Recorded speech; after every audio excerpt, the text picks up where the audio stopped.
This is based on the life groups that Scott is referring to. We're starting a new series from today, and we'll be doing it for a number of weeks into whenever.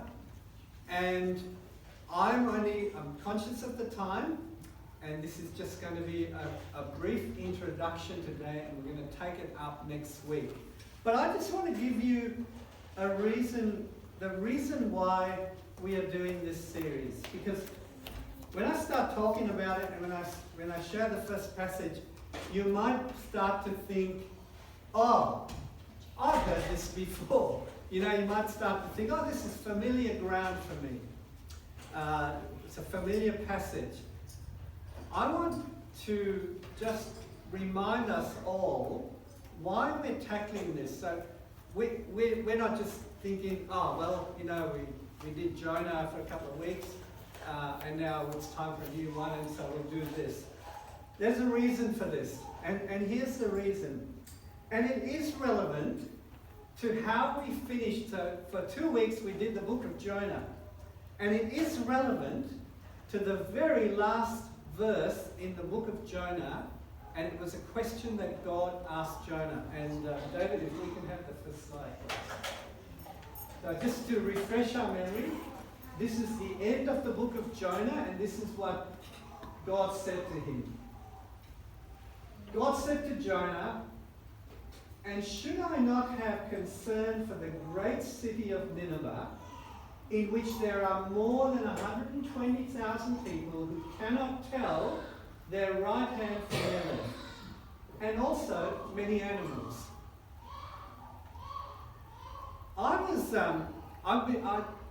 I've been involved in a course for 3 days this week with it's nearly 20 of us, 20 ministers from a few different denominations. I think they were mostly Baptist, Church of Christ, Presbyterian, but there was a couple from other places. And most of them were people who had worked in the church a very long time. They were very experienced ministers. Most of them had maybe 25, 30 years of church experience. And at one stage, it was an extremely stimulating and relevant and practical type of workshop. But at one stage, we did talk at length about the challenges that are against the church, God's church, and against Christians. The challenges that Christians face. Christians have always chased challenges of living in the world, but not being part of that world.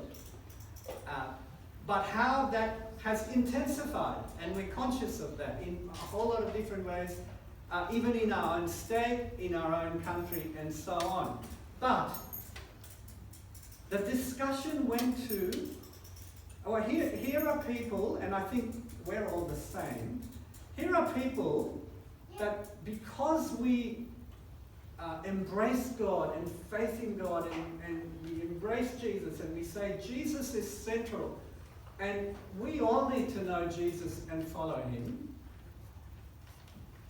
all these people were saying we have to be really careful that we don't become like Jonah. If you know the story of Jonah, Jonah went and preached to these people who didn't know their right hand from their left, and they all came back to God. They repented. But Jonah got angry that they did that. And he was kind of hoping that because they were so wicked, God would punish them. But God brought them back to himself. And so Jonah ended up a grumpy man at the end of the book. Hence, the question that God asked at the end. And we want to be really careful as God's people that we don't just see those things that are negative, that are contrary, or some of those things that are contrary to what we believe and even perhaps our lifestyle, but that we forget that Jesus came to share good news with everyone. And we are the carriers of that good news.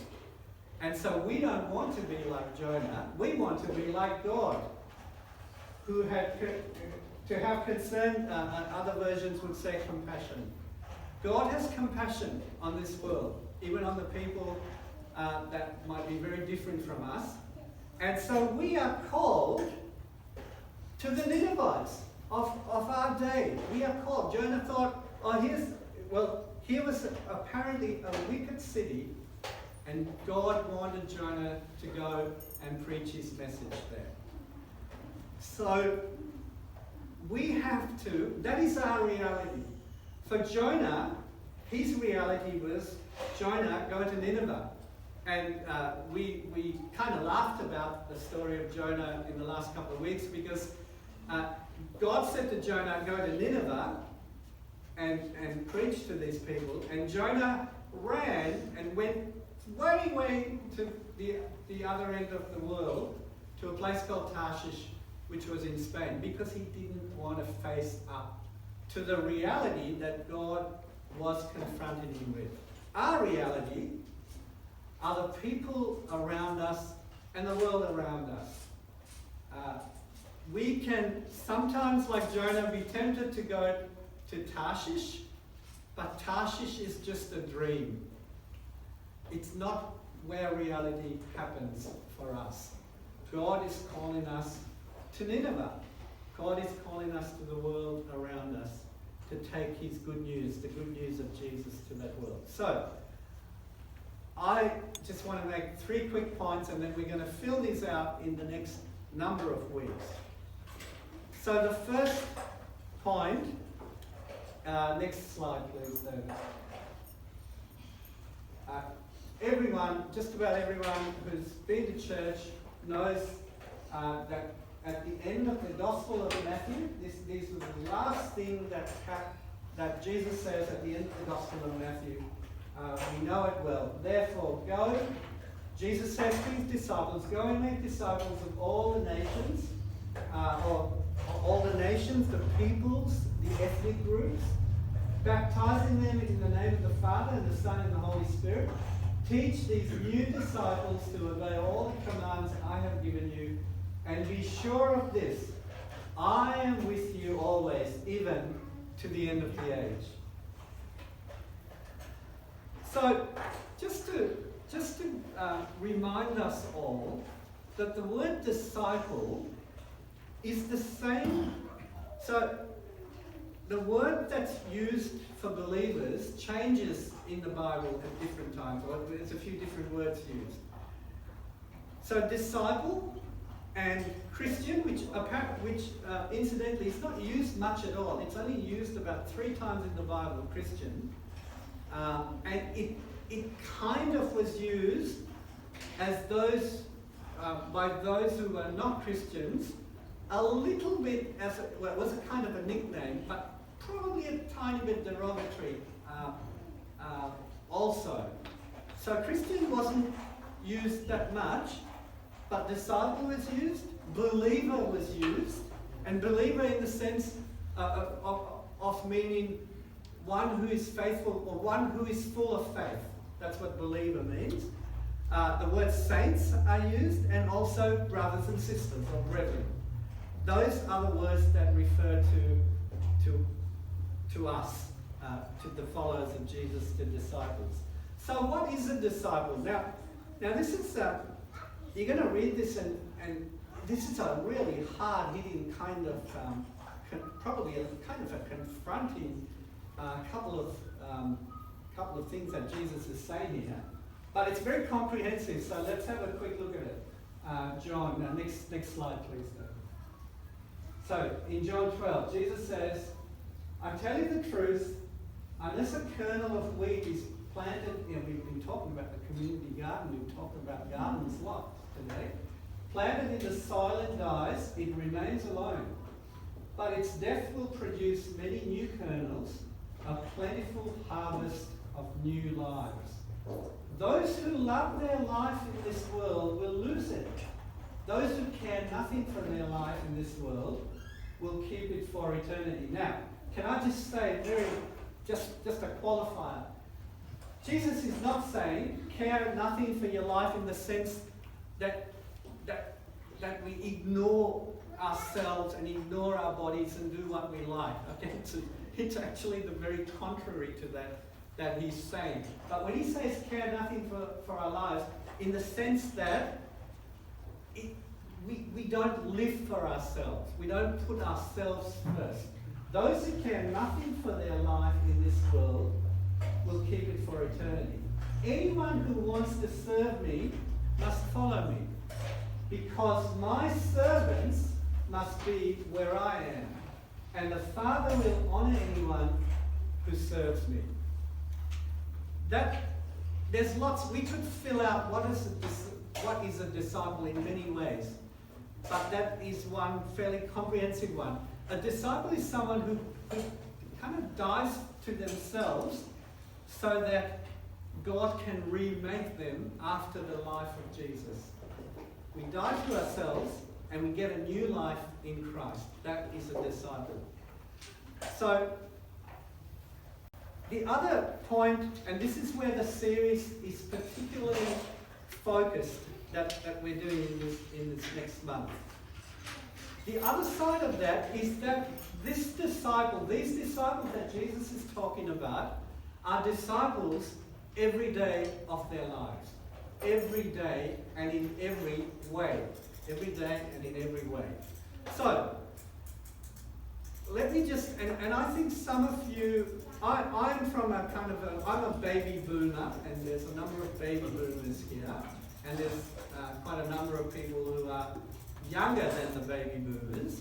But in my era of growing up in the church,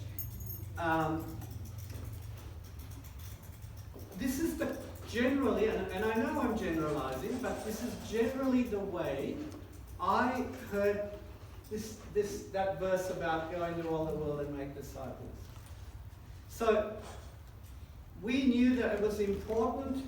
So Jesus is saying, you are my disciples, you need to follow me, and I want you to go and make disciples. I want you to find others who follow me too, make disciples. And he's telling that to every believer. But in my growing up days of grasping these things and grasping faith, the sort of thing that would happen is we would hear that often in church, but every now and then, and a person, a specifically gifted person, an evangelist, a kind of Billy Graham type, but not everyone was Billy Graham, but someone would come maybe to church or maybe some other place, and we would be told, invite your friends along, this person's really good, and they would come along and they would hear this person speak about the gospel, and the hope was that some of those people would respond to that message and they would become disciples of Jesus, right? So it was kind of like a specific thing. You know, we were all told you should always witness to your faith, but that would be specifically when we would try to help people. You know, we would invite our friends and they'd come and hear this speaker, and hopefully we would think, our friends would get that kind of the message, and they would, come to Jesus. Now, another thing that I used to do, and this was really great, and I used to do that a number of years, and lots of young people have grown up doing this around different parts of Australia. Usually at the end of the year, in the summer holidays, we would go as teams of 15 or 20 people to a whole lot of very popular beach spots like, Inverloch or Wilson's Promontory and all that sort of thing.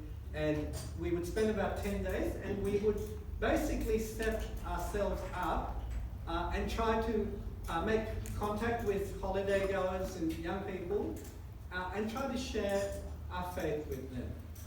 So that was also a way of specifically focusing on trying to make disciples, if you like, trying to help others to come to God, or at least introduce them to God. But all of that, as you might see is a kind of a stop-start type of thing.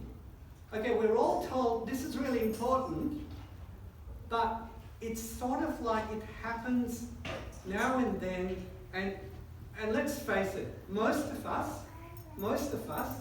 don't find that a really easy thing to do anyway. Okay, but those times at coffee shops and so on that I was telling you in summer really helped us to be brave because we did it together. We did it with other people. So it was really helpful for training, but it's not an easy thing, and most of us think, oh, do I have to make a disciple? You know, like, is that what it's about? That's scary. I don't know how to do that. And most of us kind of, I think, feel like that. So I want to just say to you that the way that Jesus called us to discipleship and called the first disciples to discipleship is much more fluid, much more organic than that sort of stop-start way of thinking about making disciples. For Jesus and for those first disciples, it's about living intentionally with God, and as you saw there, my servants must be where I am. And it's being where God is already working, and us cooperating with God out of our everyday situation, wherever we might find ourselves. And let's face it, we look around here, we're all called to different things in our lives. Being a disciple, making disciple, is in the context of our everyday lives, whatever we are being called to do. It's not like a stop-start thing. It's not like once, when you do a little campaign or someone special comes and they've got the ability to, to speak in certain ways, and we sort of take a back seat and we bring our friends it's not that. It's every day and it's in every way. That's the way Jesus asked his disciples to live in this world. So the last thing I want to say, and I'll just close with this, what Jesus calls us to in being his disciples is transformational. And David, if we could go to the next slide, please. So, this is what one of the great followers of Jesus, one of the greatest, the Apostle Paul said. So, whether you eat or drink, or whatever you do it all for the glory of God. Whatever you do it all for the glory of God. That is a disciple. And disciples of Jesus are those who live and want transformation in their lives. Jesus doesn't just come to give us a little formula of how to get to heaven. That's the bonus, that's the reward at the end. Jesus comes to say, I'm giving you a whole new life, a whole new way of living, a whole new way of thinking, a whole new way of relating with people, and that starts with following me. And it's transformational. So all of life is transformed. Our relationships, how we think, our behavior, our attitude to the Ninevites in our lives, and also our attitudes to our own sisters and brothers. How we do our work, whatever our work is, how we live at home, the use of our time and recreation, everything. Nothing is outside the sphere of being a disciple. We are called to be everyday disciples, not just in a couple of hours on a Sunday morning, not just on Sundays, but every day, 24/7. That's what Jesus calls us to do. Now, I just want to let you know that transformation is really important. Like, if we don't feel like our lives are being, because I know a lot of you here, I see little glimpses, and you share with me, and I see how people's lives are transformed. And that's what it's all about. If our lives are not being transformed, then we might as well go and do something else. Because all this, it means nothing, it's just religion. But transformation is critical to discipleship. It's about being changed every day. Couple of things that I remember are that when I was in year 12, so I was a really shy person, like in school. Hardly said a word in class. And then in year 12, I came in, I've been going to church and doing all that, and I would have believed that I was a believer. I was a believer in God.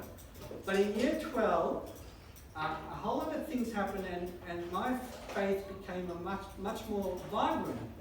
And I said to Jesus one day in a prayer time with other people, I want to make you Lord of my life. And a whole lot of things happened, but two things which I feel were transformational for me in that year was I would say I had average intelligence, and I had average discipline. And in year 12, as it still is today, it's a kind of a tough year. And I really felt that along with my growing life and appreciation of life with God gave me a new way of studying, of disciplining myself, of saying, this is important, I'm going to forego some of the things I'd rather be doing and knuckle down and do study. And I'm a plodder, so I have to study hard to get somewhere. But I did get somewhere. I got some reasonably good results, which I was pretty happy with at the end of my year 12. But the other thing that I could see the difference that God made in my life was that I was a really shy person, but in year 12, we did some really great books in English, which sort of, if any of you know, one of these books was called A Man for All Seasons. It was about a bloke called Thomas More in about the 16th century. And he was a man that didn't compromise. He let his conscience rule him, and he didn't compromise even when the king said something contrary. And so we used to discuss books like that in our English class. And even though I was pretty timid, I found the courage to share about things and to say, well, I believe this. I really think, I think he was right in what he did. And we had some great discussions. And I was very conscious that somehow God's life had taken hold of me, and even in spite of my timidity, I was able to share and get to know some of my friends who didn't have faith. So that was an example of transformation. I've also said to you, and I had the book with me, and I didn't read it out here, but it doesn't matter. I've been sharing with you over the last few months about an Australian actress called Anna McGahan. I didn't know much of her, but she apparently acted in Underbelly, and she was in is it the Blake Mysteries? Is that the series called? Yeah. And a few other things, and lots of sort of stuff that's not on TV. So she's an actress that I reckon she's probably about 30 now, I'm not sure. And she came to know God from a completely, I suppose a completely non-church type background. And her journey is just fascinating in terms of how her discipleship started to kick into her life and change her. And I've nearly finished the book. I've been reading the book really slowly, not because it's a hard book to read, but I find that every few chapters I read, I have to stop and think, not only just because I'm inspired, but also because I'm really challenged by the way that she hears what God is saying and goes and does it. Even though she's just feeling away and learning and makes mistakes and all that. And one of the things was that she, and I shared this with you a couple of months ago, she felt like she completely abused her body, did all the wrong things with her body, and then came to a new way of seeing all that because she came into contact, into relationship with God through Jesus. And the book is partly how that new relationship works itself out. But that is discipleship. It's transformational. And it needs to be transformational, because so if we say, oh yeah, I'm a disciple, yeah, I'm a believer, and we're not changing, and God's not changing us, then something's not quite right. So it is about everyday discipleship, and transformation is well illustrated by two of the most well-known people that we know in the New Testament, the Apostle Peter and the Apostle Paul. Peter, who was really keen as a disciple of Jesus and a real leader, but when Jesus died, we all know the story of Peter. He denied Jesus. He said, oh, I never knew this person. In fact, he swore and he said, I never knew this person. And he ran away, and then he came back.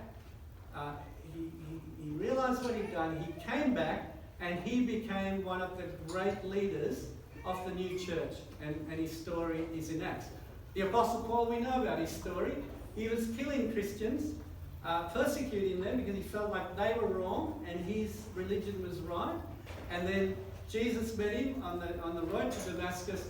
His life turned around, and he became one of the greatest advocates for the gospel and for Christianity in the world. A great transformation. In their story is our call for everyday discipleship. That's what Jesus calls us all to. We'll leave it there, and we'll continue that next week.